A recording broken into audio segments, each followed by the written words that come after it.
All right, now here we go. The power rankings. We've got a lot of moving around a little bit. 2 teams are falling off the list completely.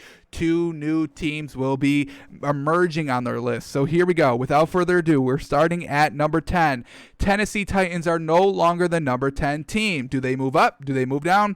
You'll just have to find out. Here we go. The new number 10 team is, here we go, the Buffalo Bills. Well done. All right. Great first half. This is their first competition, this Rams game. Very well done that first half. I mean, look at touchdown drive, up 21-3. Game starts to get a little away from you, but you still came out in that third quarter and still threw a touchdown. But then that lame pick happens, and now your offense is all kind of out of whack. Then they fumble, so the game gets a little bit close. They should have lost this game in total. They should have lost this game. The pass interference on 4th down and goal kept them alive, and then you've got 4 more plays to throw the touchdown. They do it. Hard to defend 8 plays on the goal line for the Rams. They couldn't.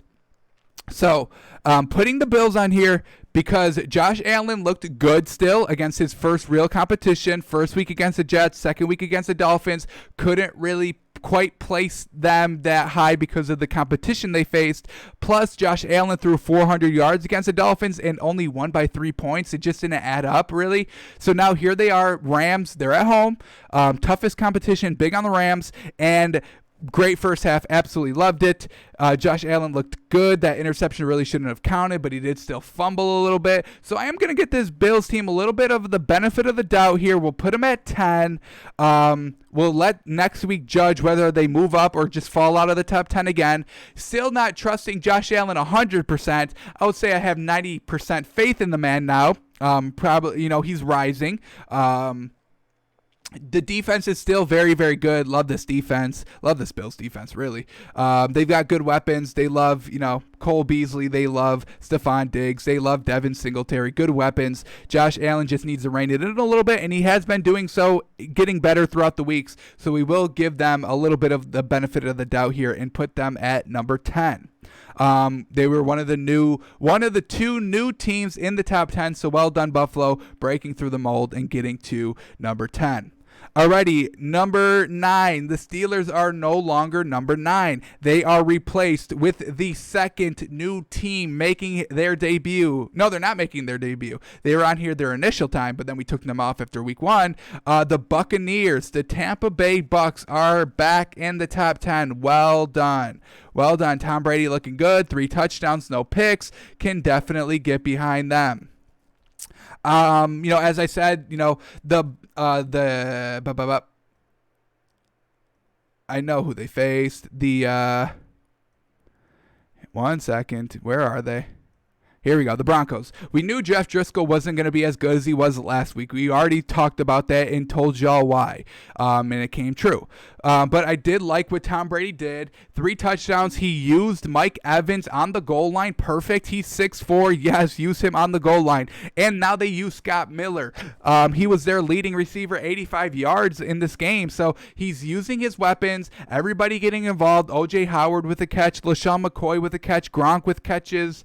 And Mike Evans with 2 catches. Leonard Fournette with 2 catches. Ronald Jones with 2 catches. So, yes, he's spreading the ball out. He's utilizing all of his weapons. That's what we really wanted here. They used Ronald Jones 13 times for 52 yards. They also used Leonard Fournette 7, so 20 overall carries, letting Tom Brady only throw the ball 38 times, which is good. That's a good, healthy mix for Tom. Yeah, so definitely liking what the Bucs did and their defense. I mean, let's look at what they did to Jeff Driscoll. They sacked it. They sacked him. What did we got? Shaquille Barrett with 2 sacks. Jordan Whitehead with a sack. Winfield Jr. with a sack. So we've got a lot of sacks here. Jason Pierre-Paul and Vita Vea with 1. So we got 2, 3, 4, 5, 6 sacks in the game. Definitely can get behind that. Welcome back into the top 10, Tampa Bay. Alrighty, number 8 now, moving on up. The Saints. The Saints, they are officially out of the top 10, and I'll tell you why.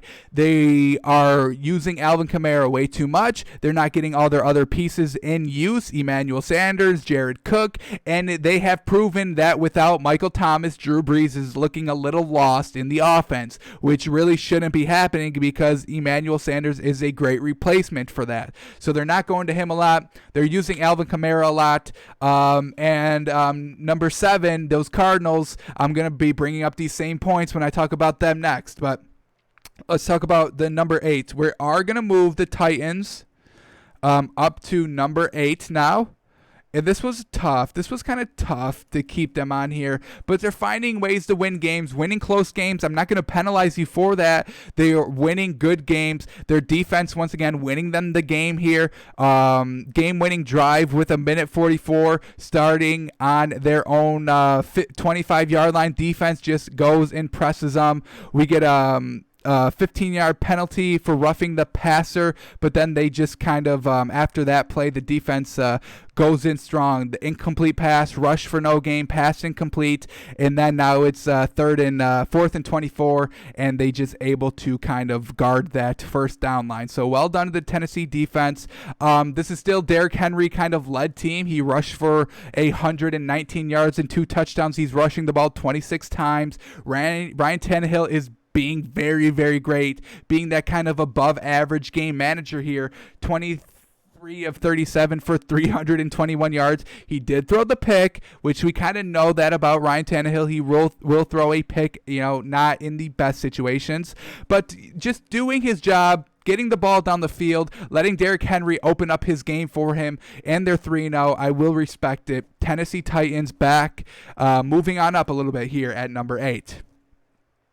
Alrighty, Arizona Cardinals are no longer on the list. That loss against the Lions was bad, was ugly, and once again, just like the Saints, who obviously need Michael Thomas in the lineup, the Cardinals, all they are focusing on is DeAndre Hopkins, another 130-yard receiving game for this man, but they're focusing too much on him. So Kyler Murray is looking to get him the ball, so he goes and throws 3 interceptions because of it. This was back-to-back home games for the Cardinals. This should have been a easy 3-0 start for them, but they give up a game against the Lions. I cannot forgive that. That's bad. Back-to-back home games, this should have been easy for them, but Kyler Murray just tries to do too much, forcing the ball to DeAndre Hopkins. You have other pieces. Get Larry Fitzgerald involved, please. Please, he's still good. He only had 1 catch last week. Got to do better than that. So the Cardinals, I'm penalizing them big. They're off the list. They're no longer top 10. I have to see them start utilizing their pieces a little bit better. Start running the ball a little bit more with Kenyon Drake. He can do it. So we move them off the list completely. Our new number 17 is going to be the Rams. We saw them at 5, but we are going to move them back a little bit. Their slow start, a little bit. Their slow start kind of freaked me out a little bit. I like that they overcame in the second half, made the game close, should have won the game. The Rams should have won the game. Go look at it. We'll break it down a little bit more in depth tomorrow, but that late pass interference penalty was not pass interference. Really screwed up the Rams. Rams should have won the game. Overall, Cooper Kupp, this fantastic is still very good. This offense is still very good. Like what I'm seeing from Jared Goff, like what I'm seeing from Sean McVay scheming up plays. And Darrell Henderson really kept them in the game the entire time. 114 yards rushing, absolutely magnificent. Then we got Cooper Kupp, 100-yard receiving, Robert Woods. Their 2 receivers are paid and they're happy and they're going out and they're putting up great numbers every single week. So they've got a great offense. Their defense, Jalen Ramsey, Aaron Donald. Aaron Donald forcing the strip sack on Josh Allen in the fourth quarter. Very well done. So definitely still like the Rams a little bit. I'm going to have them over the Bills because they should have won that game still. Yes, the Bills are 3-0, but overall as a team, I feel more confident in Jared Goff over Josh Allen still. And it definitely could change, don't get me wrong, but I need to see Josh Allen versus good competition a little bit more. I mean, that was the one knock on them last year. They didn't beat anybody good last year, and they made it to the playoffs. They haven't played anybody good this year except the Rams, and they really shouldn't have won it, and they almost blew a gigantic lead. Would have been talking about, the Bills and the Falcons in the same sentence if it was not for pass interference. Alrighty, so Rams at number 7, moving down a little bit from 5 to 7. All right, our number 6 team. Oh boy, okay. Here we go. Number 6, New England is no longer number 6. That is because they moved up. Who's moving down? The Baltimore Ravens. All right, Baltimore is our new number 6. They 97 yards. That's really the only stat I can't get out of my mind. Lamar Jackson throwing for 97 yards. There's no words for that. What other quarterback this season has only thrown for 97 yards? I don't think it's any. Jeff Driscoll comes in starting quarterback. Justin Herbert, first game, rookie game, throws 300. So throwing only 70 or 97 yards is truly unexcusable. We knew the Ravens weren't as good as the Chiefs, but this one was a real bad loss. I know they can learn from that, and I know they're going to get better and better and better, and I know that the Chiefs are a very tough competition, but really what you showed me on the field is that in tough times, you're not eligible to really compete at the highest of highest standards. So I am going to penalize the Ravens a little bit here this week, and we are going to move them down to number 6. Got it. They have to start running the ball more. Their running back by committee is the best in the league. J.K. Dobbins, Mark Ingram, who's their third? I'm forgetting. Gus Edwards, their running back core is very, very good. I wish they would run the ball kind of a lot more. I'm expecting about like 25 carries split between them at least 25 carries. They only did 12 last night, and you saw what happens when they run. They don't run the ball a lot with a running back. They get absolutely obliterated. Special teams, defense, or kind of just a lucky fumble, gave them 10 extra points, scored them 10 extra points. Lamar Jackson only putting up really only 10 himself, not getting it done, not capitalizing off those long drives, only settling for field goals, not going to get it done. Got to penalize the Ravens just a little bit this week. Already our new number 5 team. We saw the Rams drop down from 5 to 7, but we are going to have the New England Patriots move up a little bit here. They played exactly how I thought they would this week. Their defense shut down Derek Carr, and the Raiders held them only to 20 points, which they've been scoring at least 30 points in the first 2 games. And we knew that this New England offense would absolutely run amok all over that poor Raiders defense, and that's what they did. They put up 36 points. At the end of the day, we're still talking about Bill Belichick and Cam Newton. Bill Belichick, one of the best coaches in the league. That's why they have a dynasty in New England for the past 20 years. Yes, Tom Brady helped a little bit, but still we have to give credit to Bill Belichick. He's still succeeding in New England when Tom Brady is not there. Cam Newton, he was an MVP quarterback. He got to the Super Bowl. He didn't look good in the Super Bowl, and he didn't look so great after the Super Bowl, but that 2018 season looked very, very good. 2019 before the injury looked good, and now here he is in New England with a master coach Bill Belichick and a master offensive coordinator Josh McDaniels, and they're still looking very good. They're looking good at home. My one knock on this Patriots team is they might run with Cam Newton a little too much. They only ran him with 9 last week, but we saw a lot of runs with him in that read option week 1. Maybe starting to clean it up a little bit, starting to get away. All right, Cam, you can use that arm a little bit more going through. So really just like this Patriots team offensively, love Cam Newton, still Bill Belichick, got to keep them in the top 5. Winning games they're supposed to win. That's what I like to see. Winning games, how they should be winning games. Good defense, good offense. That's exactly what they did. 36-20 was their final last week. So we moved New England up 1 spot to number 5. Alrighty, the top four now. Here we go. How much of a shakeup are we getting in the top four? All right, we have a new number four. That's how much of a shakeup. Green Bay is no longer number four. We know they're going to move up. But a team that we've taken off here, the Pittsburgh Steelers, they are our number four team. Absolutely love their defense. I'm going to say the best defense in the league. Feel free to agree, to disagree with me. I really don't care. What I'm seeing is Pittsburgh defense stepping up big when it matters. I told y'all about that second half. They hold the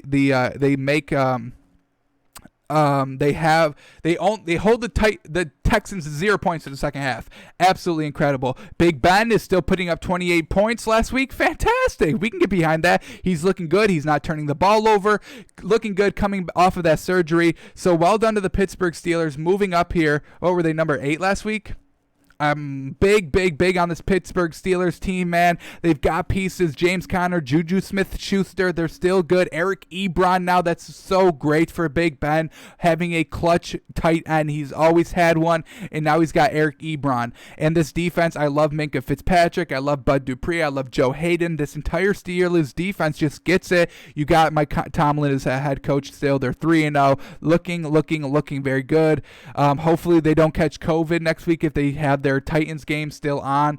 Hopefully none of these players for Pittsburgh come down with it because they're looking to be one of the best teams in the league in my opinion. Alrighty, number 3. We are moving up the Packers. Got to put them up. Green Bay.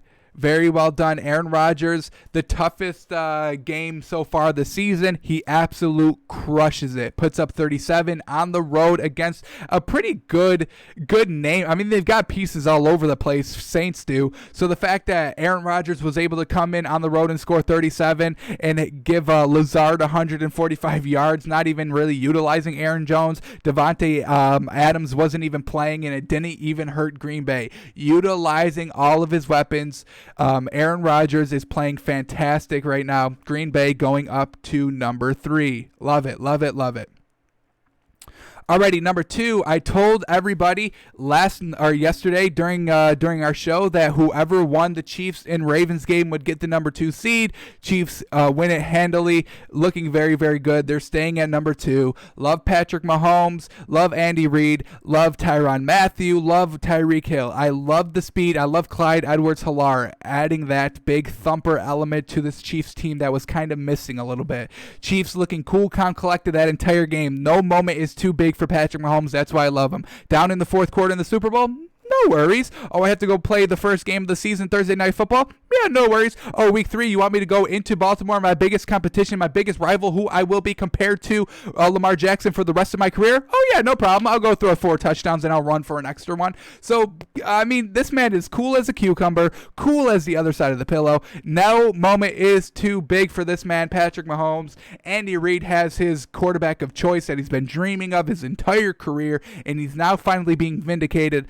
All he was thinking was, Bill Belichick, he gets all the credit, but man, if I just had my quarterback, the quarterback that I designed, that I dream about every night, that can throw, that can run, but is a better thrower than passer, but knows when to run and just picks up the first and just picks up that touchdown, doesn't try to do too much, doesn't take the unnecessary hits, can literally throw blindfolded, throw the ball when he's looking one way, goes back the other way, he can escape the pocket, he doesn't take the sacks. If only I just had that quarterback, I would be kind of mentioned in that top tier of coaches of, Bill Belichick and Vince Lombardi and Don Shula and all of them. If only. Oh my goodness. I do have them now. I'm winning titles. I'm winning big games. I'm going to be compared to the best coaches in the league. So this is what Andy Reid is doing here. Number 2 for the Chiefs. Love them here at this spot. We'll leave them here at number 2. Number 1, Seattle Seahawks. Got to keep them up here. Their defense isn't as good as I thought it was. They are giving up large amounts of points, which is a little bit concerning to me, but it's not concerning when Russell Wilson is just going to be like, oh, you guys are giving up 30? I'll put up 37. Oh, you guys are giving up 3 touchdowns? I'll throw 5. Back-to-back games with 5 touchdown passes, looking unfazed throughout the entire game. Last week, he threw a pick 6 on the first drive. What did he do? He went to go throw 5 touchdowns for the rest of the game and win the game. Absolutely magnificent. I love Russell Wilson. He had to face A hot Atlanta offense before they were still blowing leads in week 1. Then they had to go and face New England. Week 2, Bill Belichick got down to the 1-yard line, but defense bends but doesn't break. And then they had to go and face who they have last week? Who'd they have? Oh, they had they had Dallas last week. Who'd they have week 2? Who'd they have week 2? What am I bugging about? They had Dallas last week. They had New England.